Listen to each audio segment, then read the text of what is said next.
नमस्कार, आप देख रहे हैं अलाइव न्यूज़ और मैं हूं निभा रजक। आज हम पहुंचे हैं कैबिनेट मंत्री के कार्यालय पर और हमारे साथ आप देख सकते हैं कि प्राइवेट स्कूल एसोसिएशन बल्लभगढ़ के काफ़ी पदाधिकारी यहां पर मौजूद हैं।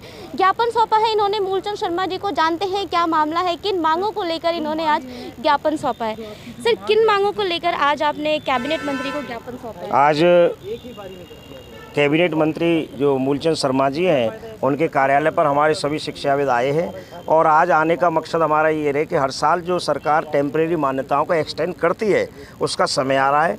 और परसों 2 दिन पहले हमारे स्कूलों की एक मीटिंग हुई थी, उसमें ये मुद्दा उठाया गया था कि भाई हर साल 22-23 साल से सरकार पूरे हरियाणा को एक्सटेंड करती है, तो अब की बार इस सेशन से हम चाहते हैं कि इनको परमानेंट कर दिया जाए एक कलम से, क्योंकि लाखों बच्चे इन स्कूलों में शिक्षा ग्रहण कर रहे हैं, 22-23 साल से अच्छी शिक्षा दे रहे हैं और उसके साथ साथ जो शिक्षक वर्ग है या बस कंडक्टर ड्राइवर हैं उनको रोजी रोटी दे रहे हैं। तो जब सरकार को इस तरह की बात हम करते हैं, सहयोग कर रहे हैं राष्ट्र निर्माण में, तो आज मंत्री जी ने हमारा ज्ञापन लिया है, मुख्यमंत्री जी के नाम ज्ञापन है। उन्होंने कहा कि मैं अच्छी तरह से इसको पढ़ूंगा, रीड करूंगा, शिक्षा मंत्री जी और मुख्यमंत्री से बात करके पूरी कोशिश करूंगा कि इसी साल से कहीं कोई कानूनी अड़चन, वो बता रहे थे मंत्री जी कि कहीं कोई किसी तरह की कानूनी अड़चन नहीं आई तो हम इसको एक कलम से परमानेंट कराने की पूरा प्रयास करेंगे और हमें उन्होंने आश्वस्त किया है। सर, एसएलसी के मुद्दे की बात की जाए तो कहीं ना कहीं सरकार और प्राइवेट स्कूल एसोसिएशन अपनी अपनी बातों पर है। कहीं ना कहीं कभी सरकार उसकी मान्यता को समाप्त कर देती है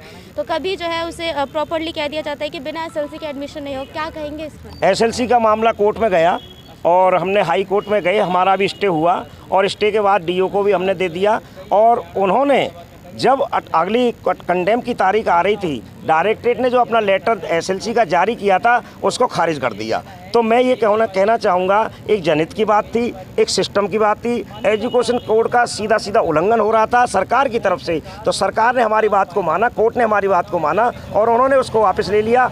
अब किसी भी स्कूल में, चाहे वो प्राइवेट है चाहे वो सरकारी है, बिना एसएलसी के एडमिशन नहीं होगा। और जो बच्चे गलती से सरकारी स्कूलों में चले गए हैं या ले लिए उन्होंने MIS से पोर्टल से चोरी की है तो उनको कंटेम्प्ट बनता है। हमने RTI ले ली है, सारी जानकारी हमको मिल चुकी है और डायरेक्टरेट ने भी ये कहा है कि उन स्कूलों में होने वाले बच्चे को पहले स्कूल से अपना एसएलसी लाना पड़ेगा। एसएलसी की अनिवार्यता को बहाल कर दिया है। सीधा सीधा आरोप लगा रहे हैं आप कि चोरी कर ली है, कैसे कह सकते हैं आप? MIS पोर्टल से चोरी नहीं कर सकते। हमने बिना किसी प्रिंसिपल की अनुमति से कोई दूसरा प्रिंसिपल सरकारी या प्राइवेट का दूसरे के डेटा से चोरी नहीं कर सकता, इसलिए उन्होंने चोरी की है। और वो हमने RTI में मांगा है जवाब। उन्होंने कहा है कि उन्होंने ये कह दिया कि भाई ऊपर से एक डायरेक्टरेट का ऑर्डर आया था, उसके हिसाब से हमने कर लिए। तो अब उस पर पूरी रोक लग चुकी है और अब ये कह दिया है सरकारी स्कूलों में कि यदि आपको अपना इनको कन्फर्म करना है तो पुराने स्कूल से TC लाना मस्ट है। हमारे साथ जनरल सेक्रेटरी मौजूद है, उनसे बात करते हैं। सर, क्या कहेंगे, आज ज्ञापन सौंपने पहुंचे हैं?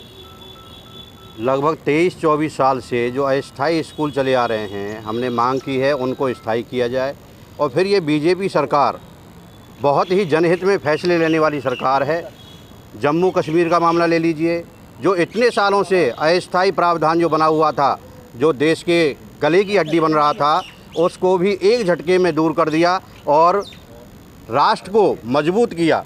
इसी तरह से हमारे भी 20-25 साल से टेम्परेरी स्कूल चले आ रहे हैं। हमें उम्मीद है कि ये सरकार अवश्य इनको परमानेंट करेगी। जब इतने बड़े मसले को, जिसमें हिंदुस्तान का कोई व्यक्ति भी नहीं सोचता था कि इस अस्थायी प्रावधान को जम्मू कश्मीर वाले को हटा दिया जाएगा, जो एक झटके में मोदी जी ने हटा दिया, तो मुझे उम्मीद है कि हमारी ये सरकार बीजेपी जो बहुत ही जनहित के काम करती है, अच्छी सरकार है। हमारे शिक्षा मंत्री भी बहुत अच्छा डिसीजन लेते हैं, वो हमारी मांग को ज़रूर पूरा करेंगे, ऐसी हमें उम्मीद है। जो मांग पत्र दिया मैं इसको पढ़ूंगा, जो इनकी मांग है उसे देखूंगा, जो सरकार से हो सके उनको मदद करेंगे।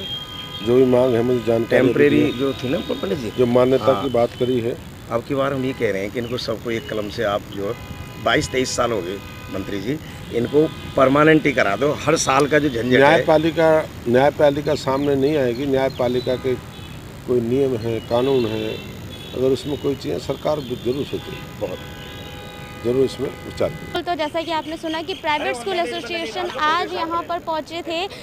स्कूलों को स्थायी मान्यता दिलाने के लिए अपनी मांग इन्होंने शिक्षा मंत्री और मुख्यमंत्री के नाम जो ज्ञापन है मूलचंद शर्मा जो कि कैबिनेट मंत्री है उन्हें सौंपा है। अब देखना ही है कि कब तक इनकी मांगें पूरी होती है।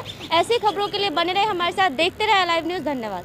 खबरों की विस्तार से जानकारी के लिए सब्सक्राइब करें हमारा चैनल और क्लिक करें बेल आइकन पर ताकि कोई भी खबर आपसे अछूती ना रह सके।